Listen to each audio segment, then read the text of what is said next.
good morning, good afternoon if you're in Europe, good evening if you're in Asia, and good very, very morning if you're actually crazy enough to join us from the West Coast, where it's incredibly early. And among those people is Lorraine Twohill, even though we're recording this, I have to be honest. And so we're actually recording it at a normal time for the West Coast. I'm Marc Lorraine of the Institute for Real Growth. And today I'd like to say a special welcome to Lorraine Twohill of Google. How are you? I'm good, thanks, Mark, for asking. I'm good. I'm home, a lot less travel, obviously, with the family, and that's been for me a silver lining throughout all of this, is being able to see my kids more and being home more. So good overall, but obviously I think, like everybody, feeling that there is a sign of some light at the end of the tunnel, a chance we could see each other again, hug again soon, travel. Very, very keen to go back to Europe and see my family, back to Ireland. So hoping this summer that might be possible. So, I think it's a healthy sense of optimism right now, but also deep realism given what's happening in India and happening in Brazil, and, still very, very worrying, but hopeful that we're on our way back to some sense of normality. About your role as a marketing leader. But before we get into that, I would like to just step back. We've talked about COVID from a personal perspective. Now, from a business perspective, just if you look back at the last 18 months or so, what has been the biggest learning for you?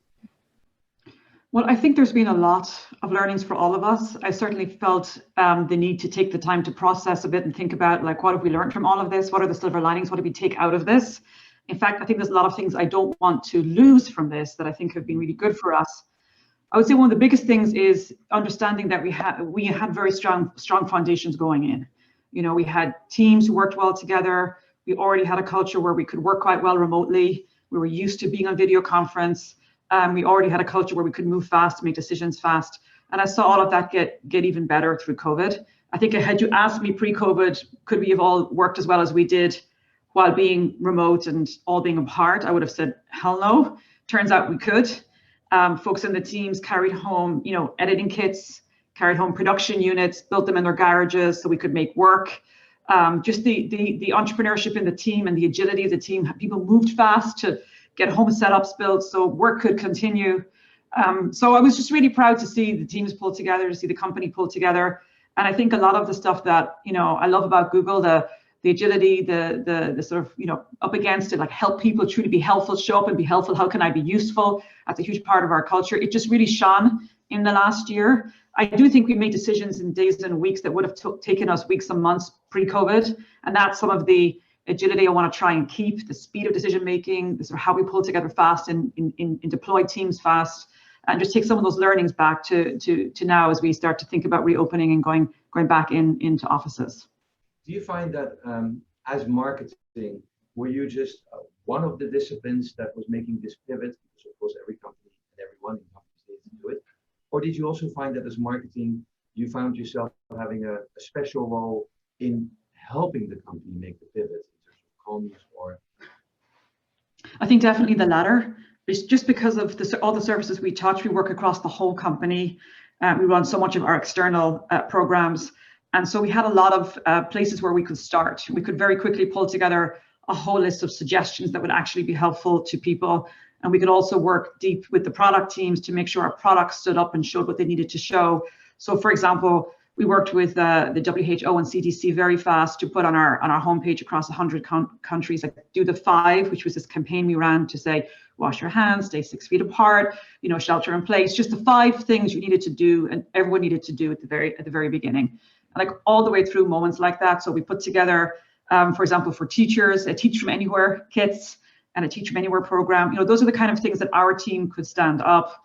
And we also helped the product teams run a cross-company, what I would call a large tricks, where everyone just shoved in their product ideas, in a very large spreadsheet, and we all sort of worked through that and, deployed the best ideas fast and got moving. So, it was great to see our team be the center of that and be a huge part of that. I think it's a role marketing can play in a company because you're typically one of the few functions that looks across every part of the company, every product, every team, every business unit, every geography.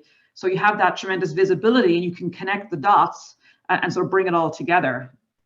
And I want to talk about the purpose of the company and how that played a role in the pivot post or during Yeah. COVID. But I wanted to first start with your purpose, because it's something we talk about very quickly and we move on to the discussion for the company. But if you don't mind, just do you have a very clear purpose? Has it been clear for a long time? Well, I think if you're any senior woman in any company, you've had to carry that burden for some time. I don't think I'm unique in that, I've been working for almost 30 years in a number of different companies. I'm very lucky to be 18 years at Google, but obviously, pre-Google and even at Google, especially in the early days, I was working with a lot of men, and certainly in companies pre-Google, that was bumpy. You get left out a lot, and thankfully at Google that was not the case, and now there's a force of tremendous senior women at Google, and so we're really at the table. But for me, it's been because that's been my journey, and I've been very lucky to have male and female supporters along the way.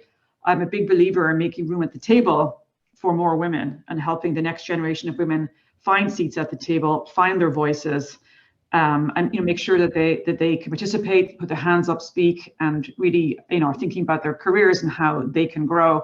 And so internally at work, that's a big focus of mine, certainly a life's purpose of mine for sure. And I'm just lucky to be at a place like Google where I can, do more work in that space. So for example, myself and a lot of the other women at Google, we created Women Will, which was to, a bunch of us got together and created a program that our aim is to train 50 million women around the world in digital skills. We launched this about 5 years ago. We're well on our way. So I could take this sense of purpose I had, I could bring it to a place like Google. I could get a bunch of my female team members and female colleagues, and we could just do this extraordinary thing. And it led to me then being able to go speak at the United Nations for International Women's Day with the head of UN Women to talk about our programs.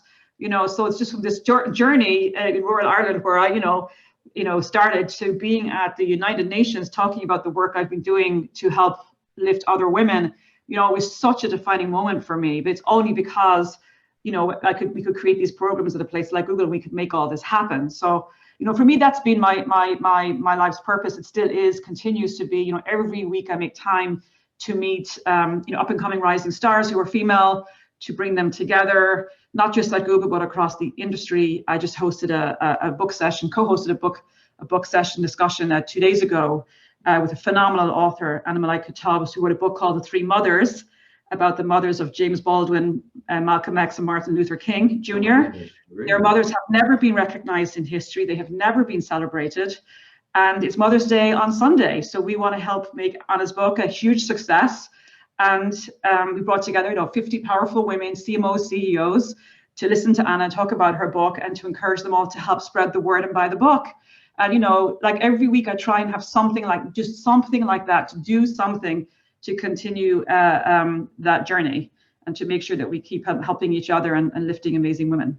So you're bringing two worlds together, and we have an exercise in the Institute for Real Growth program, the Ikigai, where we get people to really do the overlapping circles between what they're great at, what their calling is, and also what the world needs for them and what the company needs for them. If you were to describe that intersection between your personal passion and what the company needs and the company purpose, how would that look roughly?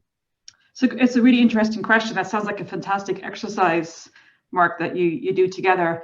I think I've always been a connector. I'm a people person, and I'm a storyteller. And I think I'm Irish, so we have a history of storytellers. It's literature, and it's a huge part of our culture. So it's a huge part of who I am. And I think human stories, understanding humanity, how we can help people, hearing their stories, lifting them. It's always been a personal passion of mine. Of course, it deeply overlaps with Google's purpose as a company from the very early days with Larry and Sergey and their passion for helping others. And the whole mission of the company was to organize the world's information to make it universally accessible and useful, and to therefore bring knowledge to everyone who needs it. And so that to me is, that's why I'm still there. It's a match made in heaven, because our products and tools help so many people around the world. A big part of my job is to help those folks know about those products and tools. And so it's a fantastic, connection there. I think education is one space that I've personally been very passionate about. I'm the daughter of two teachers. I've got two siblings who are teachers, and education is a huge focus area for our company. My boss, Sundar, our CEO, is a massive believer in education. His personal story also, coming to the US as an immigrant, coming from India, big believer in education. It gave him so many chances in life, as it did me. So my ability to take my passion for education as a product of teachers, his, and to be at a company that puts sort of education first and has lots of tools and programs that help bring, education and bring knowledge to so many people in the world. To me, that's a huge connection between my personal, beliefs and journey and the company's. And so I'm kind of one of the exec sponsors of our education programs at Google, and I'm really proud of that. It's like my 20% project at Google. We have these things called 20% projects.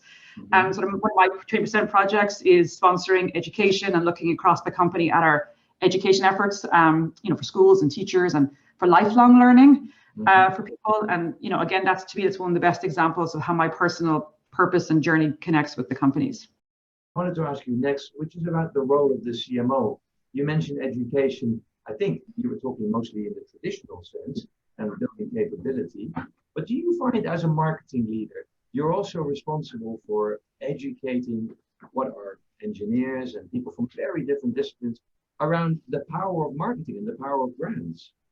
For sure. I mean, I definitely think in the early days when I took over the global role, there really wasn't a strong marketing function at Google. We didn't have in the head office here in the US a really strong marketing culture. I had built the regional marketing team in Europe and had built up that whole team, and I had a clear point of view on what marketing's role should be. And I think they had seen a lot of that. But when I moved to the US, it wasn't defined in the US, which was an opportunity and certainly also a risk.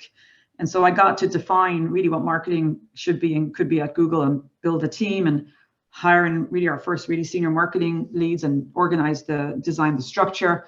And I certainly think in the early days, we had to work hard to prove the value we would bring. There was definitely a culture of, get the marketing folks involved a week before launch of a product or feature, and we need a name and a video and a blog post, please. A brochure, basically.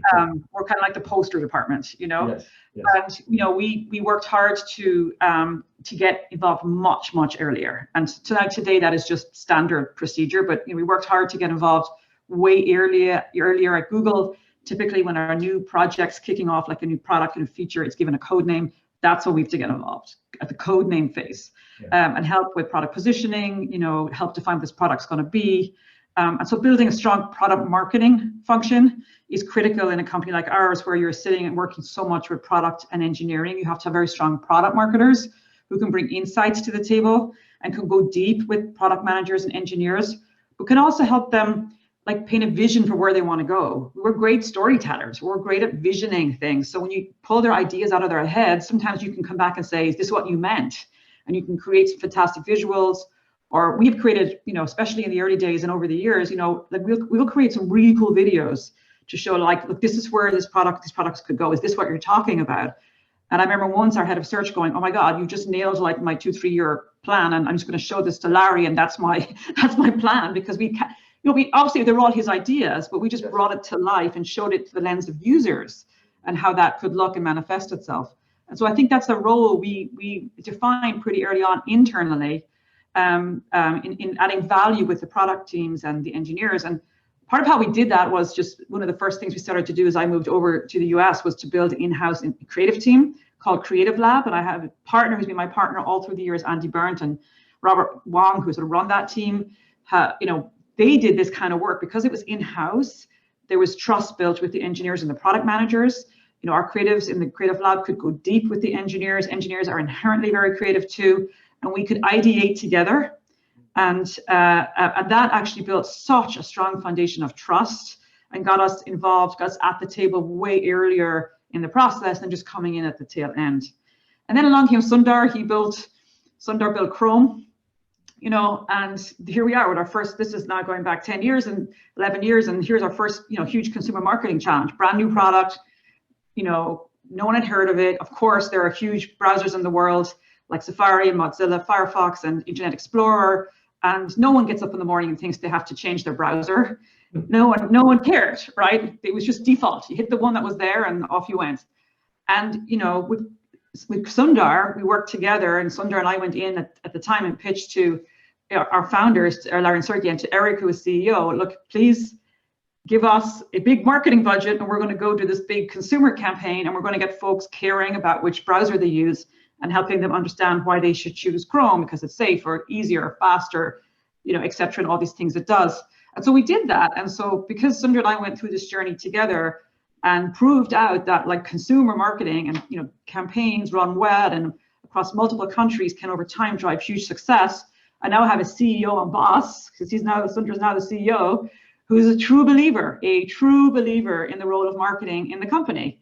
And he's a phenomenal brand manager and advocate for marketing, and will time and time again send folks to us going, hey, you need their help. So now I have a situation where when I started as global CMO, I was having to prove my way. Now I've got a boss and CEO of the company who totally gets it and is a true believer. And so it's been a fantastic journey. Yeah, you said trust.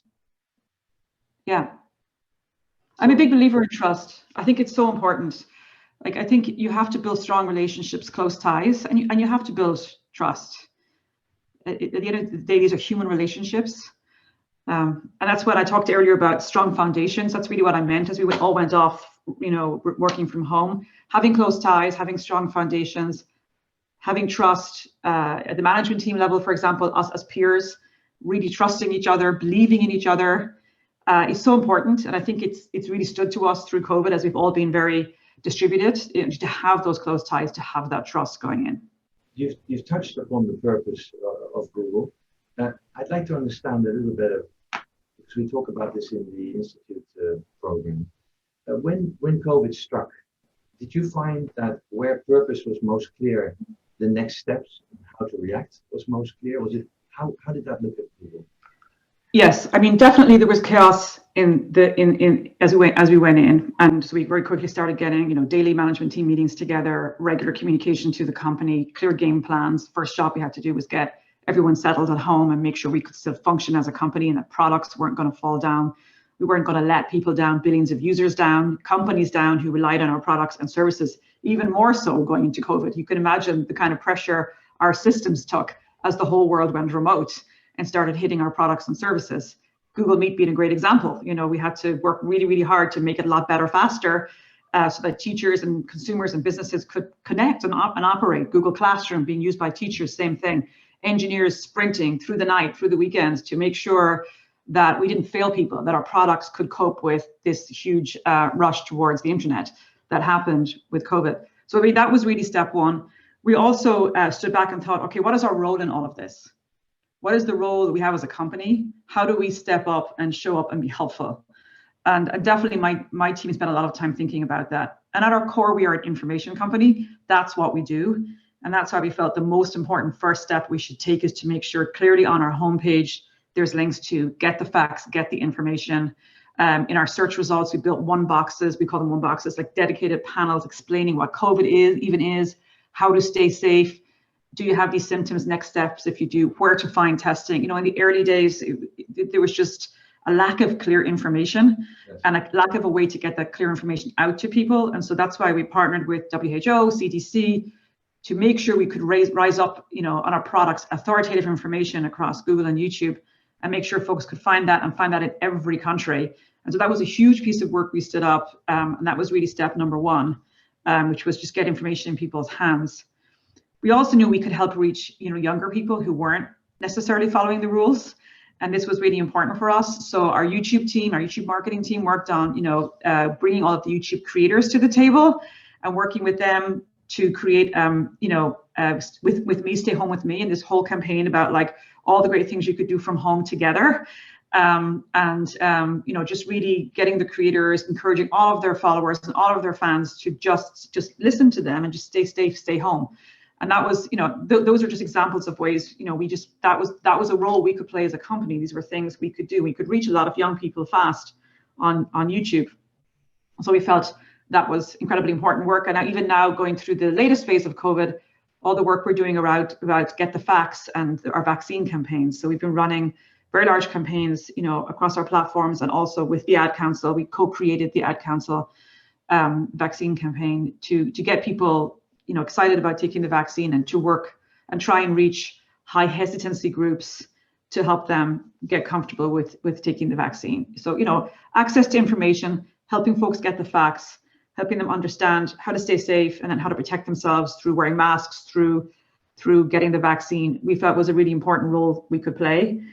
For example, we did a Google Doodle. We've run it a number of times, showing wear a mask across the Doodle, the Google letters on our homepage, which, it's very playful. People see it, they share it, they talk about it. It just reminds them, wear a mask. It's the safest way, it's the easiest way to stay safe. And I think the other thing, we've always been a company that's cared deeply about small businesses throughout all of the years since the very, very early days. It's one of the first things I worked on when I joined, and we knew that small businesses were going to be hit the hardest through COVID. So a big amount of our time has been focusing on economic recovery.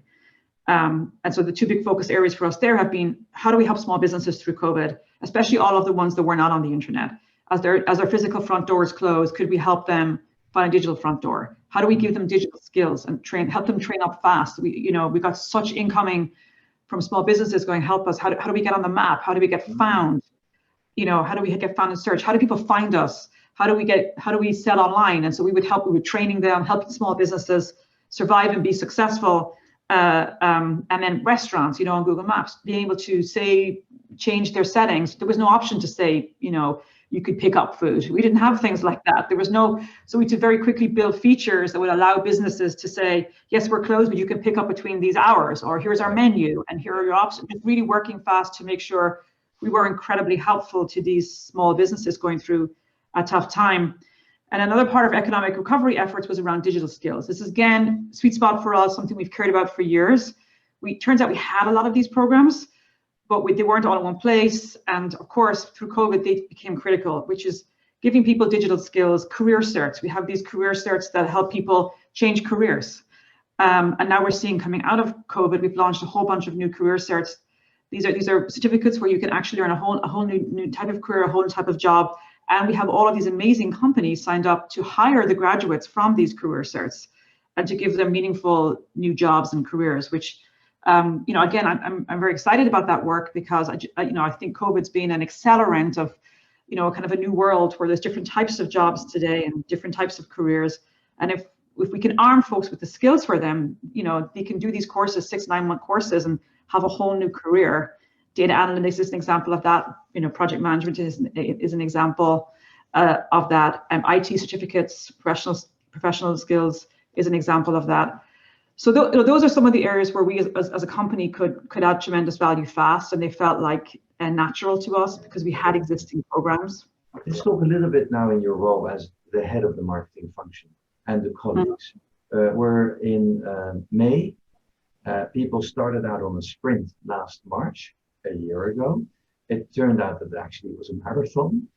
What are you seeing now in your teams in terms of being able to sustain this and pivoting to perhaps new ways of working? Well, I definitely think it's a marathon and a sprint pace. And I think it's taken its toll on teams. I'm certainly hearing that from the teams. I think we're all hearing that. And it's been tough. I personally find it really hard to be on screen all day. I find it takes a lot more out of me, and I really miss the social aspects of the office. I think it's all the downsides of work in many ways, because it's quite transactional, and none of the upsides of being in the office and the serendipity of bumping into people at the coffee machine, or the social aspects of seeing everyone's dogs and baby bumps and all the sort of life you see in the office. So I just certainly miss that, and we've all found this tiring, I think. So there's first of all, we're focused on getting folks back in the office as soon as we can, as soon as it is safe. Because we know we've got a lot of people in our teams who are living in very small accommodations or are living in shared accommodations and therefore have to work from their bedrooms, which means they're in their rooms 23 hours a day. It's just not healthy. They've done this for a year and they're lonely. And for many of our younger employees, the office is their social environment. It's also where they get their food, they get fed, they have their gym. So we're a priority for us is to, as soon as it's safe in every country, so it's already happening in Asia, for example, as soon as it's safe in a country, to get a % back in as a release valve for those who really want to get back in. That's step one. Okay. We just announced this week our return to office plans, which is to bring in a hybrid work model. So 3 days in, 2 days home for folks, as well as more flexibility around work location, being able to work from other offices.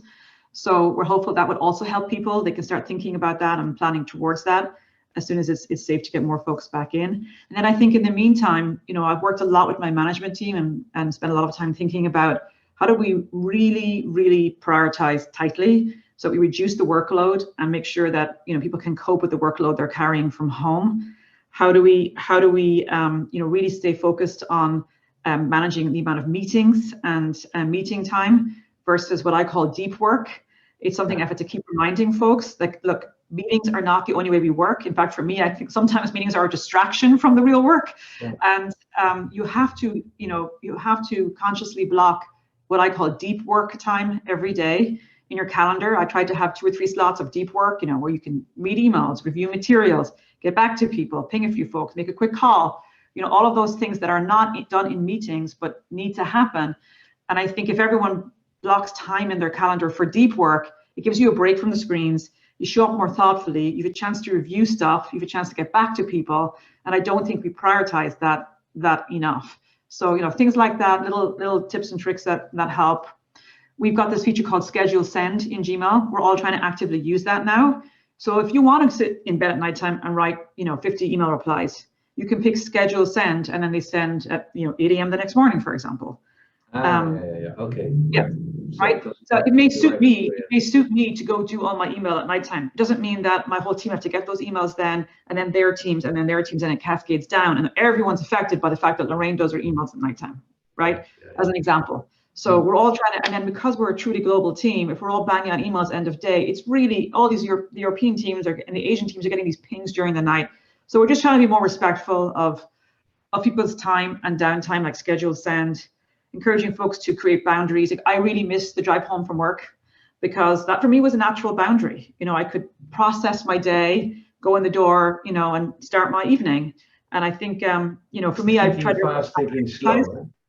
Sorry? The thinking slow time has disappeared for most people. I know I need that. Like, if I do a day that's just full of 15 different meetings on screen, I'm exhausted by the end. My voice starts to go, my eyes start to go, I start to physically fall apart. Like, I know I need thinking slow time, whether that's I walk the dog end of day, whether that's I block some time to process, to just read stuff, review stuff. I also find it annoying that, like, we have a culture of send the materials in advance. I want to look at those before the meeting. I think meetings are much better if everyone's read the materials. And if you have to spend the entire meeting getting up to speed, you don't have time for a quality conversation. And so you need time blocked to actually look at the stuff, and maybe ping a few folks, ask a few questions, go in prepared. So anyhow, I think those are some of the things that we're actively talking about and encouraging folks to do, so that we get into a good work rhythm, good work behaviors, good work habits, but also looking at getting folks back into offices, giving them a break from their homes and their screens, and just allowing them to get excited about coming back into the culture and the offices that we're known for. Is it a matter of just easing our way into a new phase where you're sort of adding back in-person contacts? Or do you actually feel that in some instances there really needs to be, some kind of break point, some kind of pivot where people, I wonder, for example, whether there is a shoe to drop on the slow thinking. Everybody's been so action-oriented that perhaps there are big ideas waiting to drop, that people just need some quiet on the beach, perhaps, before they drop. I do think that it's super important that we work hard to create space for slow thinking, deep thinking. I think, for example, we've been trying things like Focus Fridays, where you just have focus time, or focus half days, where different teams are trying different experiments. We love experiments at Google. We love running experiments and learning. And that's definitely helped. Certainly people feel there's this weight off them. They have time to think a bit more from that. We're also big believers in sprints and collaborations, and like a lot of ideas come from being together, and that's really hard on screen. It's very hard to run a sprint or run a deep collaboration session. We're whiteboarders. We like to jump in a room together, bag stuff out, brainstorm. That's our culture. So we're working hard in our offices to create spaces that are really about collaboration. So as folks go back in for the 3 days they go back in, those will be the days we will do the collaboration sessions, the sprint sessions, the meetings, so that there is the whiteboard ability. Folks can be around it. We can talk. We can brainstorm ideas. We know that's where the big ideas come from. Like, we know that's where the best work comes from. And it's just harder to do all of that from home all the time. You've mentioned your passion about diversity, very specific to raising the opportunities for women. But I know your passion is broader. And diversity in our marketing ecosystem has thankfully become much more important over the last year. And a lot of things are happening, but still there is so much to be done. And we've talked in our program, we have Antonio Lucio talking and teaching about the steps that every marketer can take. But I really would like your perspective on that too. First, to sort of lay of the land of the marketing industry and how you see things. Then where you see changes and things that leaders that are listening to this interview can jump on and can learn from and can accelerate, and things where we still need to act and more needs to be done. I would love to just have your overview. It's a great question. Certainly the question of our time, I think, Mark, and the single biggest area where I think marketers can have tremendous impact. I think there's a lot of progress and there's a lot of talk. And I think everyone's moving now and everyone's learning and everyone's working out their approaches, their plans. I think that's really, really good. I think there's also a lot of sharing of ideas and learning. So myself and Antonio and Diego, we've spoken to, like Mark, we've all shared our different ideas and we've all collaborated in our thinking. And I think that's hugely important, because what I have learned in the sort of 5 or 6 past years where we've really looked at all forms of diversity is that it's a heavy lift. You have to really work out. There's a lot of learnings along the way. You have to really work out how to stay committed, how to build operational plans. It's not just one and done. You can't just announce something and the world changes. You have to actually daily live this. It's a daily commitment. It's forever work. And I think a big learning for me, I was always on my women's fight through all the years. It was just really moving to the US that I learned that the diversity is much more nuanced than that. And I learned a lot more about racial diversity and age diversity and socioeconomic diversity and thinking about people with disability, for example. And so we have a much broader definition of diversity now in my team than we probably had in the early days. And certainly leaning into race has been a huge focus for us in the last 5 years. And I think there's 3 areas where we're focused. I think that's where everyone should focus really. To me, it starts with my leaders and managers. So it's about leaders accountable for change. Like, you have to hold your managers responsible. They are the ones who create the lived experiences for the folks in their team. They're the people responsible for human beings and their careers and their experiences. And so that's where it can go wrong. There's no point going out and hiring all the best people in the world. We were very focused on acquisition, on hiring. We have hired a tremendous amount of diverse talent. But if at the end of the day, their lived experience isn't what it should be, because you haven't landed them correctly and their manager doesn't get it, you've just then you've got to do all this hard work, you've convinced them to come, you've convinced them you care, and their lived experience isn't there. So for me, it starts with managers and leaders accountable for change. You've got to measure it. You've got to coach managers who don't get it. You have to make it part of promotion. We will not promote someone to a senior role in marketing if they have not proven that they actively care about DEI. So the evidence has to be there. And you have to have that accountability. To me, that's the training. We have mandatory training for all of our managers. We've invested in building extraordinary training out, and it's mandatory for all managers. And I've personally taken it a number of times, and it's really, really, really good. So it's worth the time. That's the first bucket. Second bucket is, a team that looks like our users. Our team, we have to have diversity around the table at every level. And we had gaps. So for example, I was always super proud of the number of women in my team, not paying attention to the fact that I did not have very many at all African-American senior women. And so I've worked really hard on that now to address that gap. We still have gaps in certain areas around senior Latinx leaders, for example, and we're working on that. So understanding at every level of your organization where you have gaps, setting goals, numeric goals. I'm a big believer in numeric goals and working towards those at every level to address the gaps. The talent is out there. And then building that community. So you can't just hire, you've got to build that community. They have to really believe you care. And that leads to the third bucket, which is the body of work that you put out in the world. A body of work that challenges status quo. And in my mind, there's 2 buckets in that work. There's what I would consider to be table stakes, which is getting representation and stereotypes right. And it's not just representation. And again, we made mistakes here. So it's not just making sure that you have work that truly represents the multicultural world we live in. It's not just good enough to feature, African Americans in your creative. Like that's not enough. You have to actively work to make sure you're telling stories that truly resonate with multicultural audiences and in a non-stereotypical way. So making sure, for example, that you're showing people in a very positive light, not just in a stereotype, whether that's moms in the kitchen or dad's been bad at cooking, terrible stereotype. In my house, there's totally the reverse, or whether it's always showing a mistake we made is oftentimes in our creative showing African Americans dancing or playing sports, not showing them as great fathers or showing them as doctors. We showed, I remember once getting feedback from we have internal team of consultants who help us get this right. They're volunteer time, 20%ers. We had a spot we were very proud of, and it was a story of a wonderful Latinx woman who was working as a waitress, again, leaning into stereotypes and, making sure that we get that right and really learn from that. And so the body of work we put out in the world, representation and stereotypes and getting all of that right in the work, to me, that's just table stakes. And then on top of that, can you actually do work that brings truths, that brings insights to the world that folks haven't seen before, that truly is challenging the work that's put out in the world today? And I think, once you've got the foundation of training everybody and creating work that truly hits representation and anti-stereotype goals, then you can start to do work that's genuinely, game changing. And, an example for us would be, we launched a campaign called Most Searched, and we only found this idea because we had, somebody in our team who was from the African American community and saw certain search trends, which was oftentimes the most searched athlete, the most searched musician, the most searched speech, the most searched poem all time, all happened to be African Americans. Like, not even the African American community knew this. But we put all that together in this campaign called Most Searched and showed that. We celebrated these proud moments in history, these proud, extraordinary achievements.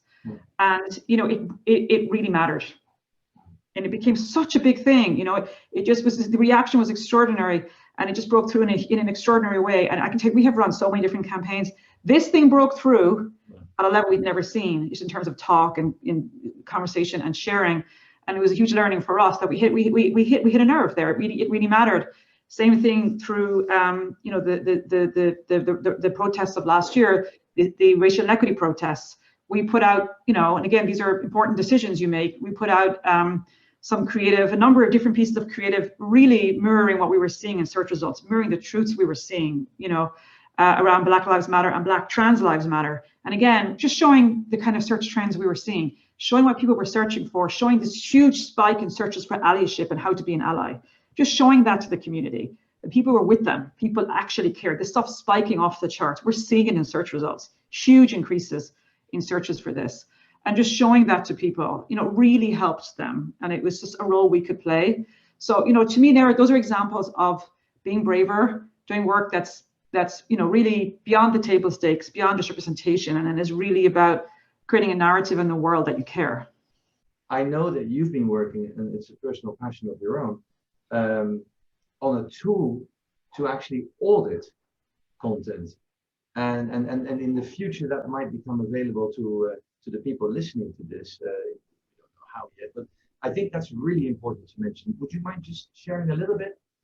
For sure. A couple of things that we're doing. Well, first of all, I would say we started years ago with the Gina Davis Institute to help build, using machine learning to build a tool for them to scan movies for gender percentage, women in prominent roles in movies, for example, and to understand gender bias in Hollywood, in movies and content. About 3-4 years ago, we started thinking we should use this ourselves on our own content.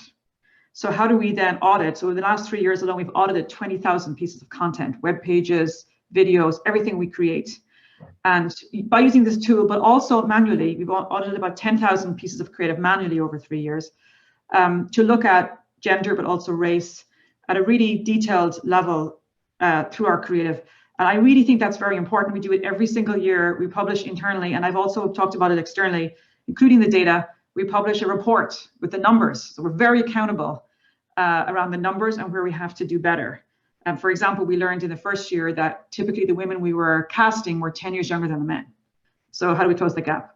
We learned that we were casting, we did good in our overall percent of African Americans, but they were all light skinned.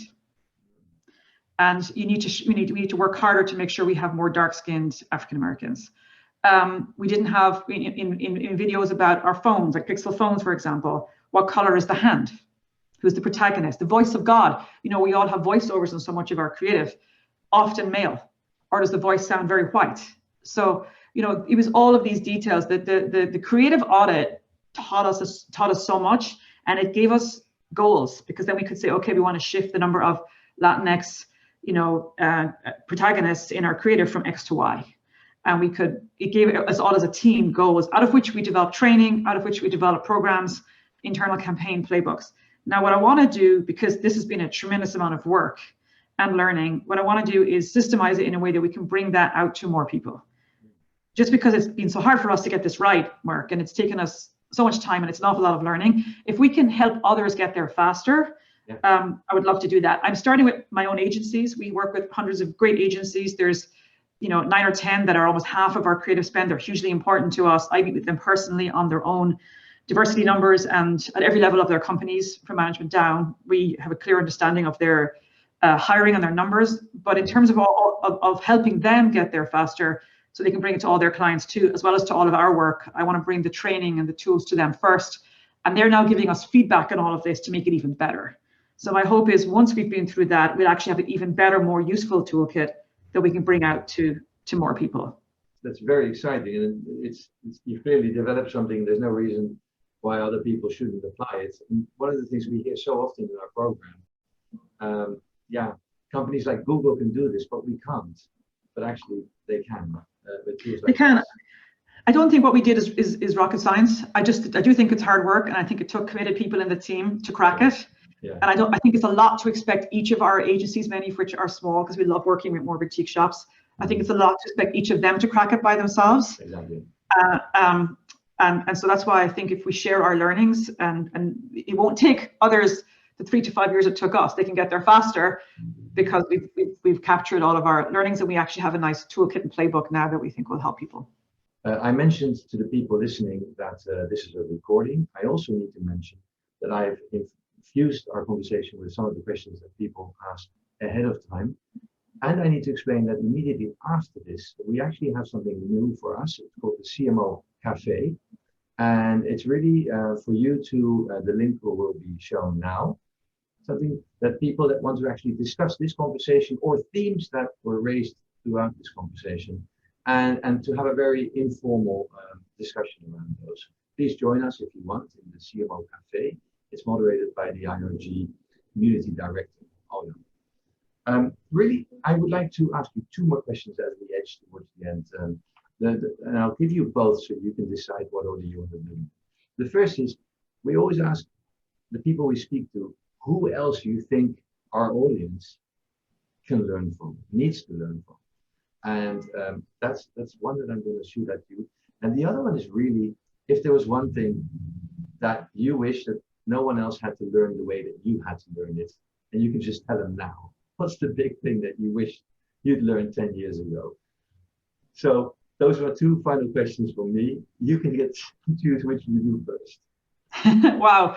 Let me think. Well, I learned so much from a lot of my peers, and I would recommend, I know you've already had a few of them be interviewed. So I'd probably recommend you have like Fiona Carter, the CMO of Goldman Sachs. I think she's in a very interesting role at a very interesting time and has a very interesting story. So I would certainly recommend Fiona. I've learned a lot from her too. I think what have I learned over the years? I guess I've learned a lot over the years as I've gotten older and wiser. And I think I've thought about this a lot through COVID too, is you probably get from me, like I have a healthy sense of urgency, and I'm a perfectionist and sort of pretty intense. And I think I've learned that life is short, I also was quite sick 5 years ago. I got cancer, and it was a pretty serious one, and I managed to beat it. But I think it was a massive wake-up call for me. And I have to ask myself, how much did my, my how I worked and my perfectionist attitude and all of that affect the whole situation of me getting sick in the first place? So I think that, plus, add that to COVID, I think has made me realize that, you've got to enjoy the journey. Like we have the most fun job in any company. There's no doubt to me in my mind. Like I have, if you don't enjoy a CMO job, I'm sorry. Like it's the best job. It's creative. It's fun. Of course, you have massive pressure and huge business goals, but there are more and more tools today to help you, and you can hire folks who are just really good at that. But it is such a fun job, and you're just the connector across the company and bringing the outside in to the whole company. So it's an exciting role. I couldn't be more excited about my job, even though I'm 12 years in. It's fun. And I think we all, even though we carry huge burdens as leaders and our teams look up to us and our peers need us right now and our stakeholders, we have to also find a way to enjoy it. Like have fun, enjoy the day, enjoy the job, because you spend so many hours doing it. Every day we leave our families to go do this. And I think you've really got to enjoy it and make the most of it and have fun. It's so funny you say that, because we, in previous conversations, have talked about the profile for the CMO of the future that we developed together with Spencer Stewart, the Da Vinci growth leader. And the fifth attitude, the final and most important, is indeed to be a storyteller, back to your Irish roots, that inspires. And I think as a connector, that's what we all do as marketers in organizations. I completely agree with you. And I think it's a unique role that marketers can play in a company. I think we bring that to the table. Oftentimes, I often counsel my younger team members who try to be as much like the product folks as they can be. I always counsel them, no, your role is to be different. You bring the outside in, you bring the insights, you're the storyteller. That's your secret sauce. That's your strength. There's nobody else in the company who can do this as well as you. And so go own it and go do it. And I think it's a huge opportunity, needed now more than ever, I would say. Lorraine, I really appreciate the time you've taken. The audience is a lot of marketers and other growth leaders who are in similar roles, trying to help their companies pivot to a multi-stakeholder growth perspective, if you like. And by touching on the value that you and your teams and the company Google delivers for all the different stakeholders, you're bringing that alive in a way that I'm sure will actually inspire the marketers in this case. So thank you so much for that. Well, thanks for having me, Marc. It's great fun, as always, chatting with you. I always enjoy it so much. And thank you for all that you do at the Institute. I think it's been incredibly helpful to everybody. I hope you enjoyed that interview with Lorraine Twohill, the global CMO of Google. I certainly did. Now, I'm also sure that I forgot to ask the most important questions, or at least that you might think I forgot to ask some of the most important questions.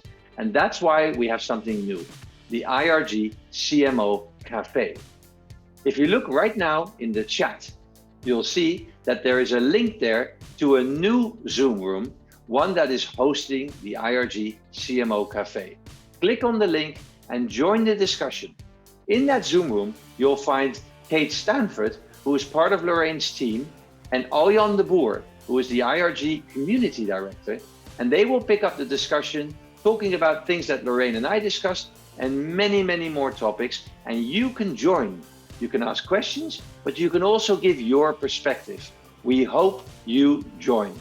Now, if you don't want to join and you just want to observe the first 10 minutes, you can by sitting tight and just staying in this Zoom room. Either way, all the best, and thank you for your participation.